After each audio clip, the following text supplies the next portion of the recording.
ఖమ్మం జిల్లా పొద్దుటూరు గ్రామానికి చెందిన రైతు ప్రభాకర్ కుటుంబాన్ని పరామర్శించారు డిప్యూటీ సీఎం భట్టి విక్రమార్క.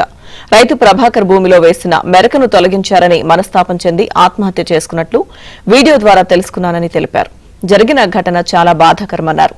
ఎంత పెద్ద సమస్య ఉన్నా ఎక్కడో ఒకచోట పరిష్కార మార్గం చూసుకుని బతకాలన్నారు. ప్రభాకర్ ఆత్మహత్యకు దారితీసేలా పరిస్థితులు కల్పించిన వ్యక్తులపై చట్టపరంగా చర్యలు తీసుకుంటామన్నారు.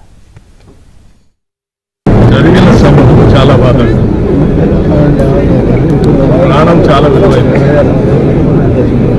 మనం పుట్టింది బతకడానికి రావటానికి. ఎంత పెద్ద సమస్యలున్నా ఎక్కడో దగ్గర పరిష్కార మార్గం చూసుకొని బతకడం కోసం ప్రయత్నం చేద్దామా, ఎవరో ఇటువంటి చర్యలకు పాల్పడవద్దని చెప్పి నేను ముందుగా చర్చిస్తున్నాను. చెంది ఆత్మహత్య చేసుకున్నట్లు వీడియో ద్వారా తెలుసుకున్నానని తెలిపారు. జరిగిన ఘటన చాలా బాధాకరమన్నారు. ఎంత పెద్ద సమస్య ఉన్నా ఎక్కడో ఒకచోట పరిష్కార మార్గం చూసుకుని బతకాలన్నారు. ప్రభాకర్ ఆత్మహత్యకు దారితీసేలా పరిస్థితులు కల్పించిన వ్యక్తులపై చట్టపరంగా చర్యలు తీసుకుంటామన్నారు. జరిగిన సంఘటన చాలా బాధాకరం. ప్రాణం చాలా విలువైంది. మనం పుట్టింది బతకడానికి రావటానికి.